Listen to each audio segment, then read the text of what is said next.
시청자 여러분 안녕하십니까? 여수 MBC 토크쇼 뉴스 앤 이슈 최승입니다. 민선 7기가 시작된 지 벌써 1년이 지났습니다.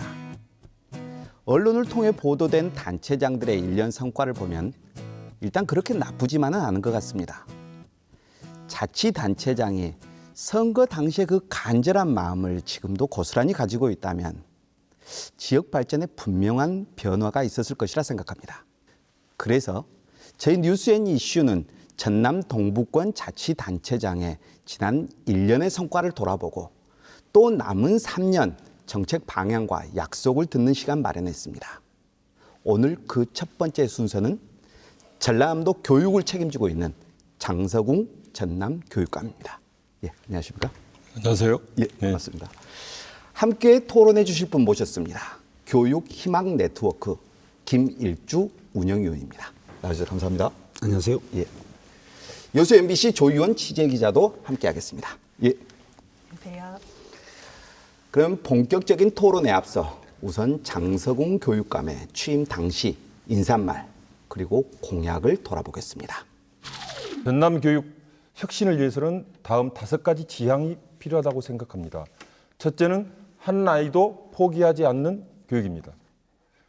둘째는 모든 아이들을 위한 수월성 교육이라 할 수 있습니다. 셋째는 공정하고 차별받지 않는 교육입니다. 넷째는 미래에 대비하는 교육입니다. 다섯째는 분권과 협치의 교육입니다. 이상 5가지 원리에는 민주주의 원리가 작동돼야 된다라고 생각합니다. 그래야 학교가 행복한 배움터, 희망의 배움터, 미래를 준비하는 배움터가 되어야 합니다. 네, 교육감님 영상 어떻게 보셨습니까? 감회가 새로우실 것 같은데. 예, 그런데 벌써 1년 지났네요. 예, 취임 1년 소회 부탁드리겠습니다. 정말 많은 분들이 기대를 해주셨고 또 한편으로 우려하시는 분들도 있었다는 걸 알고 있습니다. 그래서 저는 안정이 중요하다고 생각해서 안정을 기반으로 해서 혁신적인 전남교육 정책을 실시하고자 했습니다. 경청하고 존중하고 그리고 또한 겸손한 그런 리더십을 강조했고 학교나 교육청이 민주적 교육 공동체가 될 것을 주문을 했습니다. 대체적으로 전남의 교직원들께서 그런 혁신 교육 정책의 기조에 대해서 공감하시고 함께 해주셔서 대단히 감사하다는 말씀을 드리겠습니다. 도민들께서도 저를 잘 보셔가지고 직무 수행에 대한 평가도 잘 해주셨습니다. 네. 이제 1년은 기초를 놓는 과정이었고요. 이제 1년이 지나고 2년을 맞이하는 지금부터는 본격적인 혁신 전남 교육을 위해서 매진하려고 생각하고 있습니다. 예, 감사합니다. 조 기자, 앞서 자료 화면에 봤는데요. 그 대략적인 취임 당시 우리 장서궁 교육감의 공약들 이걸 좀 정리 좀 해야 될 것 같아요. 네, 교육비부터 진로 그리고 진학까지 이제 책임을 지시겠다 하시며 내거신 공약이 중고등학생 신입생들의 교복비를 지원하는 것, 그리고 100원 택시를 운영하겠다라는 얘기도 하셨고요. 그리고 고교 무상 교육을 실시하겠다라는 공약도 내세우셨습니다. 그리고 권역별로는 진로 진학센터를 지원센터로 운영을 하겠다라는 공약도 있었습니다. 그리고 또 소통을 각가도 강조를 하셨는데요. 그거에 관련해 가지고는 전남 교육자치위원회와 그리고 시군 단위의 교육자치위원회를 운영하겠다라는 공약도 하셨죠. 그리고 마을 교육 공동체 활동을 지원하겠다라는 공약도 있었습니다. 또 시설이나 환경 그리고 급식에 대한 공약도 내세우셨는데요. 일단 미세먼지랑 관련해 가지고 공기청정이나 이런 대책을 마련하겠다라는 공약을 하셨고 또 GMO가 없는 친환경 무상급식을 실시하시겠다는 공약도 내세우셨습니다. 그리고 미래교육과 관련해 가지고 내세우신 공약은 이 무지개 학교를 확대를 하고 지역 공동체 학교를 설립하겠다고 하셨고 또 통일 희망 열차와 그리고 다문화 가정의 학생을 조부모 나라에 가서 문화체험을 하도록 지원을 하겠다라는 공약도 있으셨습니다. 그리고 교육 공동체의 변화를 이끌어 가겠다라는 공약과 관련해 가지고는 학생회의 예산 편성과 운영권을 보장을 하시겠다라고 얘기도 하셨고 이거는 제가 좀 인상이 깊었는데 교직원의 생활 여건을 개선을 하겠다라는 공약도 내세우셨습니다. 또 대안교육의 프로그램을 적극적으로 개발하시겠다는 공약도 있었고요. 그리고 전국의 민주 진보 교육감 후보들과 같이 이 교장 공모제를 확대하겠다라는 공약을 내세우셨고 대학의 서열 체제를 해소하겠다. 공립 유치원 확대와 공영역 사립 유치원도 육성을 하겠다라는 공약 같은 것들을 내놓으셨습니다. 다들 아시다시피 우리 그 장성훈 교육감께서는 정교조 위원장도 하셨고요. 그래서 이제 대표적인 진보 교육감으로 이제 이야기되고 있습니다. 그래서 그런지 이제 공약들 속에서 혁신적인 공약들이 굉장히 많았고요. 그런데 이제 돌아보면은 추진되고 있는 정책도 있고, 그러나 이제 아직 손도 못 대는 공약도 있는 것 같습니다. 지난 1년의 어떤 공약에 대한 성과, 우리 교육감께서는 어떻게 자평하십니까? 네, 말씀하신 공약의 대부분을 현재 추진 중에 있다라고 말씀을 드릴 수 있습니다. 제가 교육감 되고 나서 가장 중점을 두었던 부분은 교사들이 교육에만 전념할 수 있는 환경을 만드는 것이었습니다. 그래야만이 우리 전남 아이들의 교육력이 높아질 수 있다라고 보았기 때문이죠. 교사들에게 부과된 각종 행정 업무, 잡무를 대폭 경감시켜드리려고 노력을 했어요. 그래서 업무를 줄이고 또 그 업무를 교육지원청의 학교지원센터를 만들어서 거기서 담당하도록 그렇게 했습니다. 이 전문적 학습 공동체라고 하여 교사들이 함께 모여 연구하고 실천하는 동료성에 기반한 그러한 공동체를 만들어서 이것이 구체적으로 아이들 교육에 도움이 될 수 있도록 하는 정책을 추진했습니다. 다행히 전문적 학습 공동체 같은 경우에는 무려 1,800개 팀 그리고 13,000명의 교사, 전남 교사들 약 70%입니다. 거기에 참여하셔서 열심히 연구하고 그것을 실천해서 우리 아이들 교육력에 도움이 되어 가고 있다. 저는 그렇게 평가를 하고 있습니다.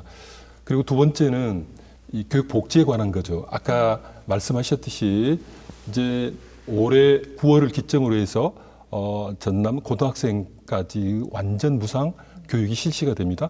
그리고 이제 교복을 올해는 중학교 그리고 내년에는 고등학교까지 30만 원 상당 무상 지급하게 되고요. 그 외에 통학 불편을 해소하기 위한 에듀버스라든지 에듀택시가 다니게 됩니다. 그리고 공약에서 제가 중요하게 제시했던 것, 도민들의 교육 참여 통로를 확보하기 위해서 각급 교육참여위원회를 설치를 했습니다. 그래서 전남에서 말 그대로 모범적인 교육 자치가 이루어질 수 있는 기반을 마련했다라고 자평할 수 있겠습니다. 그 교사가 교육에만 전념할 수 있는 분위기를 만들어냈겠다. 그리고 교육 복지 분야, 그리고 교육을 위한 여러 어떤 영역의 어떤 소통들 이런 내용들을 말씀하셨습니다. 그러면 이제 교육감님께서는 이 전남 교육의 키워드 하나를 꼽으라 하면 뭘 꼽으시겠습니까? 예, 뭐니 해도 전남 학생들의 교육력을 높이는 겁니다. 예. 아시다시피 우리 학생들의 기초학력이라든지 또는 대학 진학이라든지 이런 게 상대적으로 이제 타시도에 비해는 좀 낮은 편입니다. 그래서 최선을 다해서 초등학교 때부터 기초학력을 보장하는 문제를 중점적으로 실시하려고 하고 있고요. 두 번째는 우리 아이들 대학 진학과 관련해서 교육청이 이제 직접 나서서 학교에만 맡겨져 있는 진학 지도 문제를 도교육청이 도와주려고 하고 있고요. 취업 문제도 마찬가지입니다. 특성화고 다니는 아이들 취업을 학교에만 맡기지 않고 구체적으로 교육청이 나서서 취업처를 발굴하고 그리고 정보를 제공하는 그런 역할을 하려고 하고 있습니다. 네, 김 실장님. 그러면 이제 지난 1년 우리 전남 교육의 어떤 성과 그리고 이제 방금 말씀해주신 장성훈 교육감님의 어떤 자평 어떻게 평가하십니까? 1년여 동안에 굉장히 열심히 달려온 모습을 도민의 한 사람으로서 또 지켜봤고요. 또 수고하셨다는 말씀 먼저 드리겠습니다. 이제 전남의 교육력을 높이겠다. 이 교육력이라고 하는 것이 단순히 이 학교를 다니는 학생, 또 학부모, 또 교사에 대한 국한된 문제는 아니다라고 보는 거죠. 그래서 저는 이제 전남도교육청이 하고 있는 정책과 내용들, 방금 이제 얘기하신 여러 가지 사업들이 전남 도민에게 제대로 알려졌을까? 또 도민들이 이 정도의 전남의 교육 정책을 다른 타 시도나 내가 알고 있는 정도의 내용으로 좀 인지하고 있을까라고 하는 생각은 좀 들어요. 그래서 저는 도민이 함께 할 수 있는 교육 정책이나 어떤 홍보 강화 방안을 위해서 혹시 생각하고 있으셨던 부분이 있으면 말씀해 주십시오. 도민들과 함께 할 수 있는 방안으로 각급 교육참여위원회를 만들었습니다. 도에는 도교육참여위원회, 그리고 22개 시군에는 시군 교육참여위원회죠. 약 30명 내외로 구성이 되어 있습니다. 전체 따져보니까 약 700여 명의 도민들이 이 교육참여위원회에 참여하고 있는 겁니다.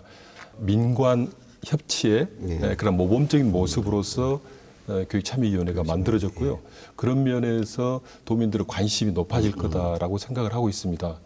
또 하나 문제는 아시다시피 전남이 인구 소멸 위험 지역에 처해 있습니다. 전남 학교의 78%는 농산 어촌에 소재하고 있고요. 그 절반 이상이 학생 수 60명 이하의 작은 학교입니다. 그래서 도민들께서는 이 작은 학교 살리는 문제, 이것이 바로 지역 살리는 문제하고 연관되어 있기 때문에 아주 관심이 높습니다. 그래서 우리 도교육청에서는 이 작은 학교를 살리기 위한 다양한 정책을 제시하고 있고, 이 작은 학교 살리는 문제는 학교나 교육청만의 힘이 아니라 지역사회와 함께 해야 된다고 하는 측면에서 교육 협력 사업을 추구하고 있고 같이 손잡고 있기 때문에 그런 면에 있어서 도민들께서 뭔가 새로운 변화가 있다라고 느끼시지 않을까 저는 그렇게 보고 있습니다. 그 교육감께서 지난 1년간 참 많은 일을 하신 것 같아요. 그런데 사실 또 논란거리도 좀 있었거든요. 네. 그 의회와 소통이 없었다, 부족했다라는 지적도 있고요. 그 취임 후에 조직 개편을 단행하셨는데 이제 일선 교장쌤을 바로 이제 교육장에 임명을 했습니다. 이 과정에서 파격이라는 평가도 있고요. 또 다른 한편에서는 뭐 보복성 인사가 아니냐라는 말도 있습니다. 이런 논란들 좀 정리해 두신 거 있으시죠? 네, 일단 말씀하신 것처럼 인사 관련해 가지고 워낙 논란이 일단 많았습니다. 일단 취임 이후에 이제 인사를 많이 하셨잖아요. 그 과정에서 물갈이 인사다라는 얘기가 많이 나왔었는데, 일단 교육국장, 정책기획관, 본청 과장, 교육감 이런 장학관님들이랑 직속 기관장이나 부장 등 이런 교육연구관 전원에게 서류를 제출하도록 하셔가지고 그때 1차적으로 문제가 논란이 불거졌었고, 2년 임기가 이제 지역 교육지원청의 교육장님들은 이제 보장을 받는데, 지난해 9월에 순천이랑 무안, 구례, 진도 교육장들이 임기 도중에 이제 전보 조치가 돼가지고, 이거는 근데 그분들이 하필이면 상대 후보의 선거 진영에 있으셨던 분들이어가지고 말씀하신 것처럼 보복성 인사다라는 논란이 불거진 걸로 알고 있습니다.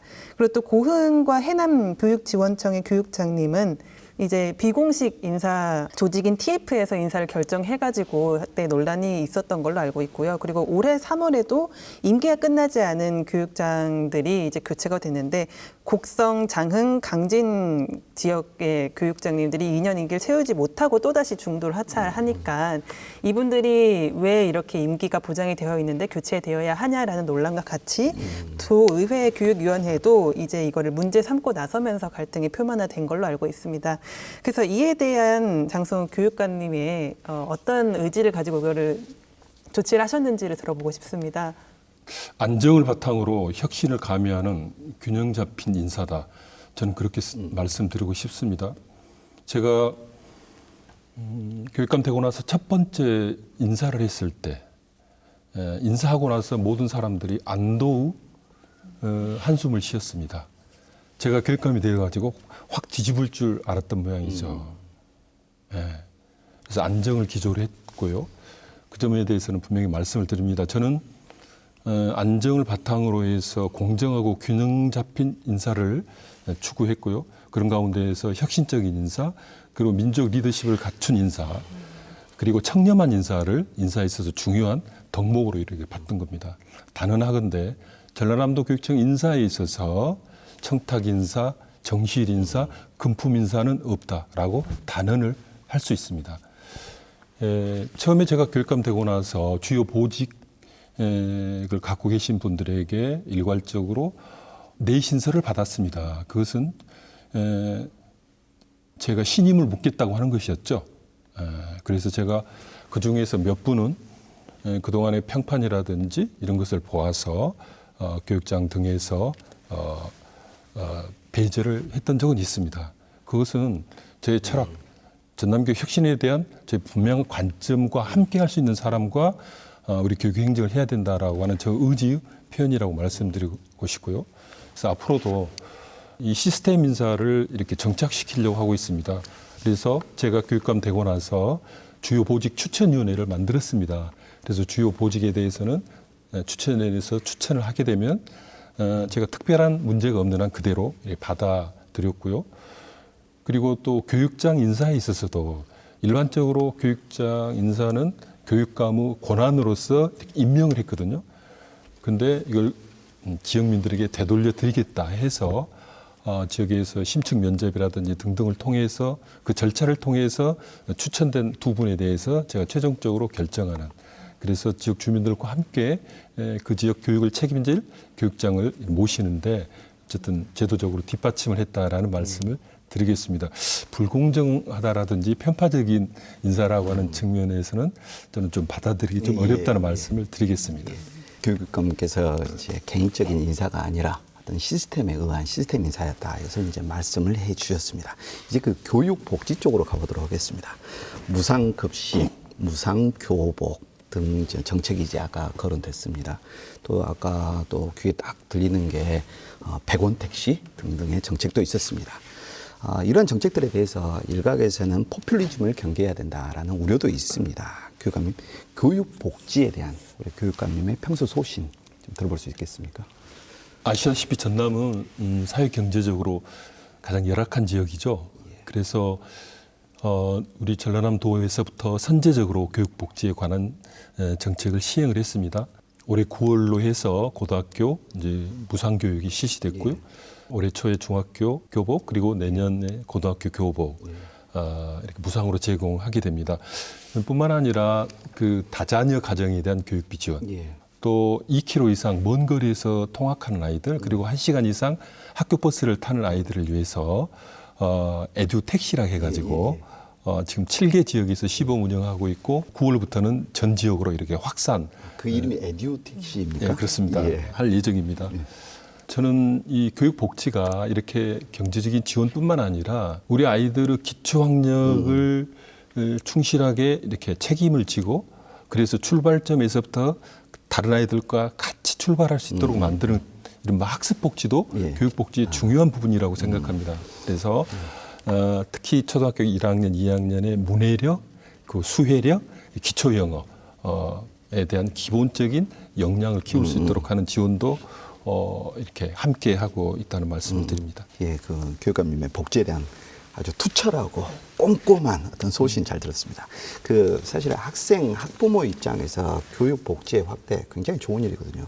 김일주 부장님, 그 보다 보편적이고 보다 균등한 복지에 관한 질문 준비해 오셨고요. 전남 도교육청의 이제 복지 영역은 만족도가 높은 걸로 나와 있습니다. 근데 이제 올해는 교육복지가 만족도가 가장 높은 게 아니고 가장 이제 핵심 분야는 사실 안전하고 평화로운 학교 만들기, 미세먼지 쪽으로, 환경 쪽으로 이제 번져갔다라고 하는 것이 그걸 사실 이렇게 반증하는 대목 아닐까. 그래서 이 보편적이고 균형적인 복지가 되고 있다라고 하는 것들이 사실 이제 입증된 거다라고 보는 거고요. 이제 이 관련해서 좀 차별론, 또 소외론, 역차별이라고 하는 그 교육복지에 대한 내용들이 좀 있습니다. 어떤 거냐면 전남교육에서 예전에 교육복지를 상당히 다각도로 진행을 했을 때 군 단위에서는 상당히 복지에 대한 만족도가 높았습니다.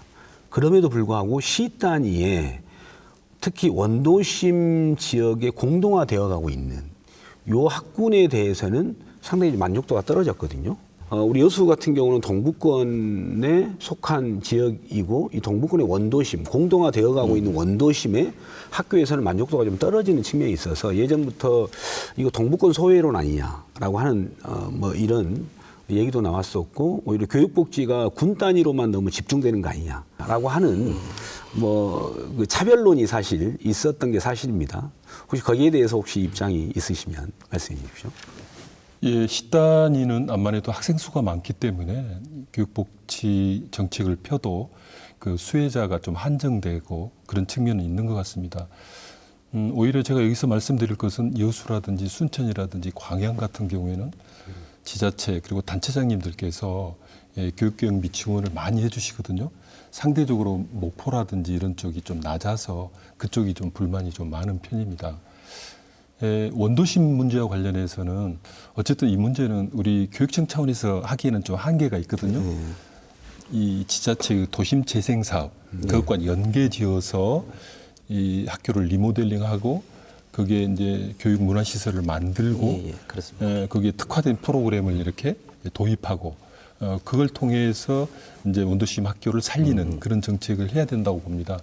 대표적인 예가 순천 같은 경우에는 순천 그 북초등학교를 그 구도심 지역에 있습니다만은 이렇게 문화와 예술인들이 와서 그 남는 시설에서 이렇게 작업장을 만들고 전시실을 만들고 그러면서 우리 아이들 문화예술에 관한 그 방과후를 돌보고 하는 그런 게 있어요. 그래서 그런 모범 사례가 좀 확산됐으면 좋겠고요. 이 복지에 있어서 이렇게 차이가 나거나 소외되는 일이 없도록 더욱더 관심을 가지고 지원하고 챙기도록 하겠습니다. 교육복지에 관심이 큽니다만 또 다른 또 하나의 사안, 학부모들이 굉장히 관심을 많이 갖고 있는 그런 사안입니다. 바로 그 학교 폭력이랄지 또 환경 문제입니다. 그래서 학생, 학부모를 대신해서 질문 하나 드리겠습니다. 학교 폭력에 대한 사후 처벌에 앞서서 사실 예방이 필요합니다. 그 예방을 갖추기 위한 어떤 교육 시스템을 생각을 하고 계시는지, 그리고 환경 문제에 대한 대비, 교육 어떻게 준비하고 계시는지 궁금합니다. 예, 그 예방에 있어서 정말 중요한 것은요, 이게 저는 수업이 바꾸어져야 된다, 학교가 바꾸어져야 된다라고 보는 겁니다. 사실 옛날식으로 그렇게 가르치고 그러면 아이들이 흥미도 없고요, 잠만 자고요, 그러면서 이런저런 일탈 행동도 많이 나타납니다. 이 수업이라든지 교육 활동 속에서 학생 중심, 학생 참여 중심, 활동 중심으로 전환되면은 학생들이 각각 스스로 만족감을 가지고 참여하고 그러면서 이런저런 학교 폭력도 많이 줄어든 것이 여러 사례에서 발견되고 있습니다. 저는 생활지도 방식에 있어서 좀 패러다임 전환이 필요하다고 보는 거예요. 지금까지 생활지도는 이른바 그 응보적 생활지도였습니다. 뭔가를 잘못하면은 나무래고 학폭위에 올리고 처벌하고 그래서 다시는 이런 사례가 발생하지 않도록 하는 것이 지금까지 학생 생활 지도였습니다. 그래서 최근에는 이른바 이제 회복적 정의에 입각한 회복적 생활 교육이라고 하는 것이 이제 새로운 변화로서 학교 현장에 적용이 되고 있습니다. 피해를 회복하는 과정을 통해서 서로 공감하고 소통하고 이해하는 그런 과정을 중요시합니다. 그래서 학교 폭력을 자행한 사람뿐만 아니라 피해를 입은 사람이 함께 만나서 그런 화해와 조정의 과정을 통해서 그 두 사람의 관계뿐만 아니라 학급도 이렇게 평화로워지는 프로그램을 회복적 생활교육이라고 합니다. 그래서 도교육 체계에서는 회복적 생활교육과 관련한 연수를 좀 확대하고 있고 이 전문가를 양성을 하고 있습니다. 이 전문가에는 학교 선생님들뿐만 아니라 일반 시민사회에서 관심 있는 분들도 참여하고 그래서 학교 프로그램에 함께하고 있다는 말씀을 드리고요. 두 번째, 그 미세먼지는 이번 추경에 40억 예산을 투입을 해서 이제 전남에 있는 모든 유초, 중고의 교실에는 공기청정기가 설치됐다는 말씀을 드리고 거기에다 특별실까지 이번에 완비되게 되었습니다. 사실 아이들이 강당에서 이런 체육 활동을 많이 하고 교육 활동도 많이 합니다. 그래서 강당에 있어서 미세먼지가 또 중요한 문제거든요. 그래서 이것과 관련해서는 좀 예산을 들여서 강당에 대한 공기 정화 문제도 대책을 세우고 있고요. 성면 제거 문제에 있어서는 전남교육청이 대단히 좀 뒤져 있습니다. 성면 제거율이 부끄럽게 정부에서 최하위거든요. 근데 전남의 그 성면 제거와 관련한 전문 업체도 적고 또 성면 제거하는 과정 속에서 여러 가지 또 민원도 발생하고 그렇습니다. 그래서 이제 성면 제거하려면 이렇게 학교장 선생님께서 성면 제거하겠다고 신청을 해야 되는데 그 제거하는 과정이 너무도 복잡하고 민원도 많다 보니까 신청이 좀 적습니다. 이제는 도교육청에서 좀 적극적으로 나서서 우리 아이들 건강과 직결되는 문제이기 때문에 그 정면 제거 최선을 다해서 할 수 있도록 하겠습니다. 예. 다음 질문 내용이 주민 추천 교육장 임용 제도인데 김일주 부장님. 네. 여기에 관련해서 준비하신 내용이 있죠. 이 주민추천 교육장 공모제는 교육감님의 권한인 임용 권한을 주민들에게 되돌려주고 주민들에게 이양하겠다라고 하는 내용인데요. 과연 그 지역이 갖고 있는 교육력에 대한 목표, 또 교육력에 대한 욕구가 어떤 건지 이를 파악하면 지금 현재 교육감이 추진하고 있는 어떤 주요 정책에 반하는 교육 목적이나 목표가 될 수도 있을 거고, 그래서 다 이양하는 것이 순기능인 거냐, 아니면 그 지역적 욕구나 내용들을 감안해서 거기에 맞는 적절한 인사가 맞는 거냐라고 하는 두 가지 논란이 좀 있는데요. 거기에 대해서 어떻게 생각하십니까? 그 1차 심사가 있고 2차 심사가 있습니다. 네. 1차 심사는 도교육청에서 하죠. 경영 계획이라든지 또 그분에 대한 그 평판을 또 온라인으로 조사한 거라든지 그게 이제 1차 심사입니다. 그리고 2차 심사는 지역에서 이렇게 주민들이 직접 참여하는 가운데에서 심층 면접 또 상호 면접 등을 통해서 적격한 두 분을 이렇게 선발하는 거거든요. 물론 그런 우려는 타당하다고 생각합니다. 근데 저는 우리 주민들의 교육에 대한 관심이라든지 또 교육을 보는 눈도 대단히 높다라고 생각하고요. 그런 가운데에서 이 주민들의 집단 지성을 저는 믿습니다. 예. 지난번에 이제 두 군데 했죠. 광양하고 하수. 근데 아주 평가도 아주 좋아요. 잘하고 열심히 하고 계시고요. 그리고 또 주민들께서도 대단히 만족해 하시다라는 말씀을 들었습니다. 말씀하신 그 교육장이 정말 교육을 혁신하고 새로운 교육의 변화를 일으킬 수 있는 역량이 있는가 하는 문제는 어쨌든 1차 심사와 2차 심사를 통해서 걸러지고 또한 주민들은 높은 교육적 안목과 식견으로 충분히 그 지역에 꼭 필요한 분을 선정하리라고 생각하기 때문에 큰 걱정은 하지 않습니다. 예. 또 그 선상 무지개 학교라는 그런 프로그램이 좀 과거에 예. 있었습니다. 이런 프로그램에 대해서 소수 학생에게 과도한 예산이 들어가는 거 아니냐라는 지적이 있었고요. 이들 사업이 이제는 공모성 프로그램으로 이제 바뀌었습니다. 조 기자, 취재한 내용 그리고 질문 내용이 있죠. 일단 말씀하신 그 선상 무지개 학교라는 프로그램은 200여 명이 정도가 참여하는 프로그램이었고요. 그리고 그 당시에 같이 이제 개편이 됐던 사업이 율곡 통일 리더스쿨이라는 한 110여 명 정도가 참여하는 프로그램이 있었고, 그리고 히말라야 희망학교라는 60여 명 정도가 소수 인원이 참여하는 프로그램도 있었는데, 지속적으로 소수 인원만 이제 혜택을 보는 프로그램이다라는 지적이 계속 있었습니다. 2014년에도 이제 교육감 인수위원회가 이제 과도한 예산이 소수의 학생에게 투입이 된다라는 비판이 있었고요. 그래서 이번에 이제 취임을 하신 이후에 개편을 하셨죠. 그래서 이제 개편된 게 공모성으로 청소년 미래도전 프로젝트라는 거를 이제 실시를 하고 계십니다. 그래서 학생들이 멘토 교사의 도움을 받아가지고 이제 예산서를 작성을 하고 기획서를 작성해 제출하면은 심사를 하시는 그런 프로그램인데요. 이게 최대 500개 팀. 을 모집을 하고 500개 국내 프로젝트는 최대 500만 원을 주고 국외 프로젝트는 최대 2천만 원까지 지원을 하시는 걸로 알고 있습니다. 제가 궁금했던 거는 그 당시에 이제 천상 무지개 학교나 뭐 통일 리더스쿨 이런 게 소수의 학생은 맞는데 이게 지속적으로 반복이 된다면은 어쨌든 학생들은 한 번 참여한 학생들은 다시 참여하지 못하게 한다면은 선순환 구조가 될 수도 있지 않나라는 생각도 들기도 했었고, 그래서 이 프로그램을 개편하신 이유가 구체적으로 어떤 건지, 그 외에 이제 기대하시는 성과나 목표 같은 게 있다면 어떤 게 있는지 좀 설명을 들어보고 싶었습니다. 예, 그렇습니다. 아까 말씀하신 그 4개 프로그램 있죠. 히말라야, 뭐 율곡 리더스, 그리고 선상 무지개, 그 시베리아 독서 토론 열차. 정말 그 만족도가 높아요. 네. 다녀온 아이들 그리고 학부모님들 엄청 좋아하시거든요. 근데 그게 이제 학교에서 이렇게 추천을 하게 돼 있습니다. 그러다 보니까 아무래도 공부 잘하는 아이들이라든지 이른바 소수의 좀 선택된 아이들만이 참여하고 그에 따른 이제 불만들이 많았어요. 그래서 그건 맞지 않다라고 생각해서 그 시베리아 독서 토론 열차는 통일 희망 열차로 이렇게 이름을 변경하고 나머지는 새로운 이름, 청소년 미래도전 프로젝트라고 하는 이름으로 시행을 하게 돼 있습니다.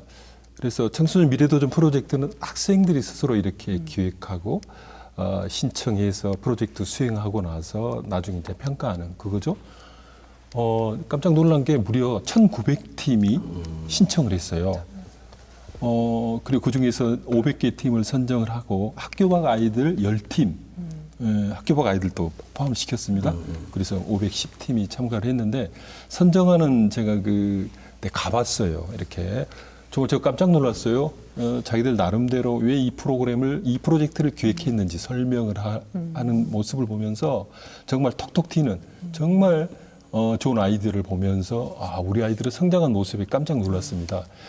그렇게 해서 예산이라든지 여러 가지 어려움 때문에 일단 510팀으로 한정을 했고요. 이제 탈락한 아이들을 위해서 한 번 더 기회를 주자는 의견이 있어서 일부 좀 보완하려고 생각을 하고 있습니다. 정말 전남도교육청을 대표하는 프로그램이다라고 저는 자신 있게 말할 수 있고요. 앞으로도 이렇게 소수의 아이들을 위한 그런 프로그램이 아니라 아이들의 스스로 자발성을 끌어내고 스스로 기획하고 그들의 창의력이라든지 이런 것을 최대한 발휘할 수 있는 그런 기회를 많이 좀 가지려 생각을 하고 있습니다. 이제는 좀 내실 있게 하기 위해서 영역별 컨설팅단이라든지 멘토에 대한 지원이라든지 하는 것을 준비를 하고 있습니다. 암만 해도 첫 해이기 때문에 시행착오도 있고 부족한 점도 있을 거라고 보고요. 내년에는 좀 더 좋은 모습으로 우리 아이들 곁에 다가갈 것이다 라는 말씀을 드리겠습니다. 네, 김 부장님. 네. 통일 희망열차, 네, 이제 네. 미래 도전 프로젝트 이런 사업들에 대해서 굉장한 어떤 자부심을 가지고 네. 계신 것 같습니다. 어떻게 보셨습니까? 뭐 저도 개인적으로 좀 자부심이 있는데요. 민선 1, 2기에 추진했던 얘기했던 뭐 히말라야 학교나 뭐 산상 무지개 학교 이런 것들이 이제 소수의 아이들 좀 이렇게 선택된 아이들만을 위한 프로그램이다라고 하는 것들을 상당히 많은 문제 제기를 했던 뭐 당사자이기도 하고요. 이제 미래도전 프로젝트라고 하는 측면에서 이건 질문이 아니고 좀 제안을 좀 드린 측면이 있는데 올해 이제 1년 처음 하셨던 거라서 이제 그런 시행착오 과정이라고 봅니다. 근데 올해 이제 저는 약간의 좀 개선점들이 좀 필요하다라고 하는 건데요. 행정 중심에서 기획하고 행정 중심에서 홍보까지 하는 것. 나는 오히려 이제 이것이 아이들 중심에서 판단하고 아이들 중심에서 홍보가 돼야 된다라고 보는 거예요. 이 아이들이 다녀온 후에 그 아이들이 그런 경험을 가지고 내년에는 동부권, 서부권, 중부권을 아이들의 버스킹단을 모집을 해서 이 미래도전 프로젝트를 그 학생들의 눈높이에 맞춰서 직접 홍보를 좀 해 나가는 것, 이 설명을 해 나가는 과정. 그래야지만 그 아이들이 거기에 직접 어떤 정책에 참여하는 과정을 겪음으로써 다양한 좀 자기 발전이 꾀질 수 있다고 보는 거거든요. 그리고 또 하나는 이 아이들의 멘토 역할을 좀 지역사회에서도 함께 좀 가주라. 지역사회도 그런 준비가 좀 되어 있고 또 그런 것들 지역사회 협업 관계를 맺는 것이 좀 건강한 거버넌스 차원에서 좋겠다라고 하는 생각을 좀 갖습니다. 그래서 그런 것들을 좀 개선 내용에 좀 반영해 줬으면 좋겠다는 생각입니다. 예, 아주 좋은 제안이라고 생각합니다. 아이들은 톡톡 튀는데 우리 교육청에서 이 사업을 기획하신 분들은 아직도 옛날의 사고방식이라든지 관점에 머물러 있어요. 아이들의 그런 열기라든지 그 아이들의 창의력을 담아낼 수 있는 그릇이 못됐다는 평가를 합니다. 그래서 그 학생들 스스로가 활동할 수 있도록 하는 다양한 기회, 틀을 마련해 주는 것이 중요하다고 생각을 해요. 그래서 물론 그를 위한 사이트도 별도로 구축을 하고 그랬습니다만 말씀하신 대로 학생들 스스로가 버스킹단 등 만들어서 눈높이에서 홍보할 수 있도록 하는 문제, 지역사회 멘토단 좋네요. 을 구성을 해서 아이들의 멘토가 되고 적극적으로 반영하도록 하겠습니다. 그리고 하여튼 도교육청 중심의 홍보나 집행이 아니라 아이들의 창의성이라든지 자발성이 발휘될 수 있는 그런 방식에 대해서도 적극적으로 개발해서 반영하도록 하겠습니다. 그 대표적인 공약 중에 하나가 교원의 행정 업무 경감이었습니다. 이게 관해서 네. 이제 김 부장님 질문하신 내용이 있으시죠? 바로 해주시기 바랍니다. 교원 업무 경감 상당히 좀 중요할 거라고 보고요. 아이들의 다양성을 인정하고 그 다양성에 기반한 아이들 스스로가 지식들을 구성해낼 수 있는 교육의 어떤 방법들을 만들어내는 것이 이제 이 교원 업무 경감과 연결되는 지점이거든요. 그래서 오히려 지역사회나 전남도 측면에서는 굉장히 좀 장려해야 되는 게 아니냐. 그리고 밀착형 교육이 되기 위해서는 이런 것이 반드시 더 필요하다라고 하는 주문을 좀 드리고 싶습니다. 저는 전남이 교육 여건이라든지 이게 어렵죠. 예. 전남 교육을 어떻게 다시 일으켜 세울 것인가에 대한 고민, 예산을 많이 들인다고 해서 또 이런저런 프로그램을 많이 시행한다고 해서 전남은 교육력이 올라간다고 생각하지 않았고요. 만고 진리라고 할 수 있는 교육의 질은 교사의 질을 넘지 못한다라는 그런 관점에서 교사들이 중요하다. 교사들에게 사기를 불러일으켜주고 교사들의 열정을 최대한 발휘할 수 있는 조건을 만들어주자. 사실 교사들은 아시다시피 자존감이 많이 떨어져 있고요. 학교에서 너무 힘들어요. 그렇지만 교사들은 뭔가 자기가 맡고 있는 이렇게 교과 지도라든지 학습 지도, 생활 지도에서 최고가 되고 싶다고 하는 기본적인 열망을 있거든요. 근데 이런 열망들을 어쨌든 북돋아주고 끌어내자. 그런 측면에서 일단은 이 교육에 전념할 수 있는 환경을 만들고자 했고요. 그를 통해서 교사들이 그래 이제 한번 해보자 하면서 열정적으로 교육 활동에 임할 수 있다고 생각했던 겁니다. 그 첫 단계로서 업무 경감을 위한 학교 지원센터 설치 등등이었고요. 그것과 같이 연결된 게 1,800여 개의 전문적 학습 공동체 연구하고 실천하는 그런 것이거든요. 저는 구체적인 변화가 일어나고 있고 그런 측면에서 앞으로 기대할 만하다라고 생각을 하고 있습니다. 그리고 어쨌든 이것과 함께 이 전면적인 그 변화와 혁신에 관한 문제. 사실 왜 제가 혁신 이야기를 하냐면 아시다시피 우리는 촛불혁명으로 인해서 우리 사회 민주주의가 진전되고 그만큼 도민들뿐만 아니라 교사 학생들 민주주의에 대한 기대가 높아졌어요. 또한 이 어마어마한 사회의 변화, 이른바 4차 산업혁명이라고 대표되는 그런 변화 때문에 우리 교육이 혁신하지 않으면 안 된다. 혁신하지 않으면 우리가 혁신당한다. 이 혁신해야만이 우리 아이들 미래의 삶을 우리가 풍요롭게 대비할 수 있다라고 하는 생각을 하고 있는 겁니다. 그래서 이게 교사들 업무 경감 그리고 이 교육활동은 전면적인 전환, 이제는 티칭에서 코칭으로 전환이 필요한 시기라고 생각을 하고 그런 측면에서 교사들의 열정에 기대하는 바가 아주 큽니다. 티칭에서 코칭으로 좋은 말씀이셨습니다. 이제 다시 전남 교육 차원으로 돌아오도록 하겠습니다. 대안학교 문제 좀 짚어보고 싶어요. 현재 전남교육청은 창의예술고등학교 그리고 광양햇살학교, 민간위탁형 대안학교 등을 추진하고 있습니다. 다양한 교육 수요 여기에 맞추어서 이 수요들을 충족시키겠다는 의지인데 일단 조 기자님 이 학교들 저는 사실 구분이 좀 안 되거든요. 설명이 필요할 것 같습니다. 네, 먼저 말씀하신 광양창의예술고는 전남 동부권에 들어선 예술학교입니다. 그래서 음악과 미술 2개 학과의 학생 180여 명을 모집을 하겠다고 이제 발표를 했고요. 내년에 개교를 할 예정입니다. 지금까지 전남 동부권에는 예술학교가 없어서 전남 서부권에 있는 학교를 이제 예술을 전공하는 학생들은 피치 못하게 이제 학교를 옮겨가야 되는 문제가 있었기 때문에 학부모들이나 학생들이나 뭐 교직원들의 수요가 굉장히 많았던 걸로 알고 있습니다. 그리고 그럼 특수 목적고입니까? 특수 목적고에 해당한다고 볼 수 있습니다. 네. 햇살학교는 이제 장애인 학생들을 위한 특수 학교입니다. 그래서 오는 2022년에 개교할 예정이고요. 모두 146명이 이제 정원으로 운영이 될 예정입니다. 그리고 담양 그 말씀하신 공립민간위탁형 대안학교는 담양에 들어서는 예정인데요. 전남에서는 처음으로 이제 들어서는 학교고요. 전국에서는 3번째로 들어서는 학교입니다. 전남에는 민간 대안학교는 2곳이 있고 그리고 공사립 대안교육 특성화 학교가 이제 7개가 있는데 대안학교는 이제 없었습니다. 그래가지고 공립대안학교가 필요하다라는 얘기가 나와가지고 이제 처음으로 들어서게 될 예정이고요. 민간 단체에서 이제 운영을 하고 위탁을 하는 구조죠. 그렇게 운영이 되는 걸로 알고 있습니다. 그 창의예술고등학교 교명을 확정을 했습니다. 아, 네네. 한국창의예술고등학교. 네. 앞에 한국자만 더 들어갔네요. 이게 전남 최초의 공립예술고등학교입니다.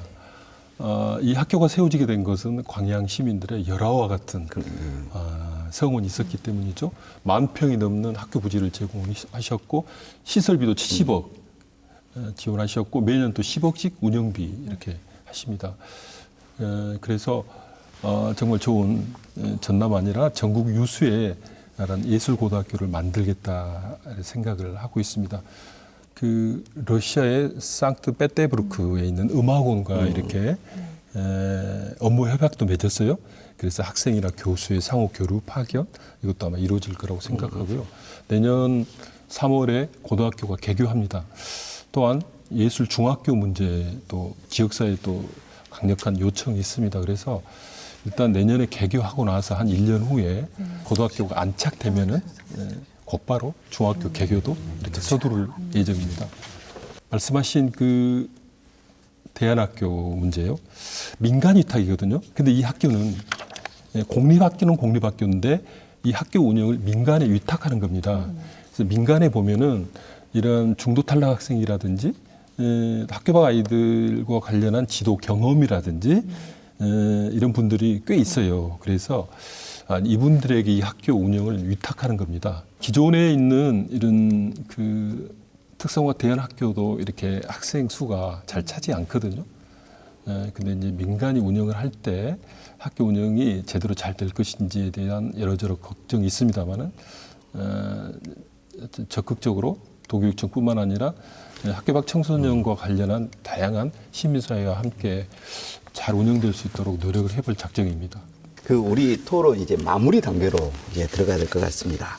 그 교육감께서 제시하신 핵심 정책 중에 하나 참 이게 마음에 와닿는 게 있었는데 한 명의 아이도 포기하지 않겠다. 교육이 당연히 해야 할 일입니다만은 또 사실 힘든 일이거든요. 이제 뭐 구체적인 추진 계획 한번 들어보겠습니다. 그 우리 아이들은 소중하죠. 그 소중한 아이들을 학부모님들께서는 학교에 맡기셨어요. 그래서 학교가 책임져야 된다고 하는 겁니다. 한 아이도 포기하지 않고 책임져야 된다고 하는 거죠. 기초학력이 부족한 아이들은 기초학력을 책임져야 되고요. 그리고 부적응 아이들이라든지 심신이 미약한 아이들이라든지 그런 아이들에게 대해서는 거기에 상응한 프로그램이라든지 지원이 가해져야 되는 것이고요. 뿐만 아니라 뭐 우리 다문화 아이들이라든지 장애 아이들, 그 비인간 학교 아이들에 대한 지원도 마찬가지죠. 저는 최근에 그 사립학교 유치원, 사립유치원 같은 경우도 보면은 절반 정도 되는 아이들이 사립유치원에 다녀요. 그 아이들도 소중한 우리 전남 아이들이잖아요. 열악한 사립유치원도 많습니다. 그래서 이렇게 옥석을 가려서 건전한 사립유치원, 영세한 그런 사립유치원에 대해서는 또한 지원을 좀 적극적으로 하려고 생각을 하고 있습니다. 그래서 정말 전남은 차별하지 않는 공정한 그런 교육, 그래서 한 아이도 불이익받거나 소외되지 않는 그런 교육을 위해서 최대한 중지를 모으려고 생각하고 있습니다. 제한된 시간이었습니다만 약 한 40분 정도 우리 이야기 함께 나누면서 충분히 공감할 내용은 공감했다고 이렇게 생각합니다. 그렇다면은 우리 학부모들은 우리 전남 교육에 대해서 어떤 생각을 갖고 계실까? 우리 조용 기자가 그 목소리 담아왔습니다. 함께 자료 한번 보시겠습니다. 학습이라든지 그 교과 과정 자체는 저는 뭐 불만 없습니다. 근데 그 외적인 거에 대해서 너무 학교 내에서 얽매이지 않고 그 교과 시간 외에 다른 것도 할 수 있는 그런 기회가 많이 주어지면 좋겠다는 생각하고 폭력이 일어났을 경우만 대책을 세우는 거예요. 학부모들 모시고 위원회 모시고 차라리 거기에 대해서 학부모나 교사나 아이들이 함께 할 수 있는 자리를 마련해서 계속해서 전문가를 초빙해서라도 같이 교육할 수 있는 그런 프로그램이 우선이 되지 않을까 그런 생각됩니다. 예. 공약 중에 가장 마음에 들었던 공약은 일반적으로 보편적인 복지 교육을 한다는 게 굉장히 마음에 들었어요. 아직도 이제 야간 자율학습이라고 있는데 그게 아이들 선택에 맡기긴 하지만 선생님들이 은연중에 좀 해야 되지 않냐라는 애들은 이제 그 학생부 종합전형 이런 것 때문에 하기 싫어도 선생님의 눈치를 봐서 하니까 이게 효율성 면에서 떨어진 것 같아요. 좀 더 아이들이 자기 미래에 대해서 고민 많이 할 수 있는 그런 프로그램들, 자기 인생을 자기가 책임지는 거니까 스스로 생각할 수 있는 그런 기회를 많이 주었으면 좋겠다는 생각을 합니다.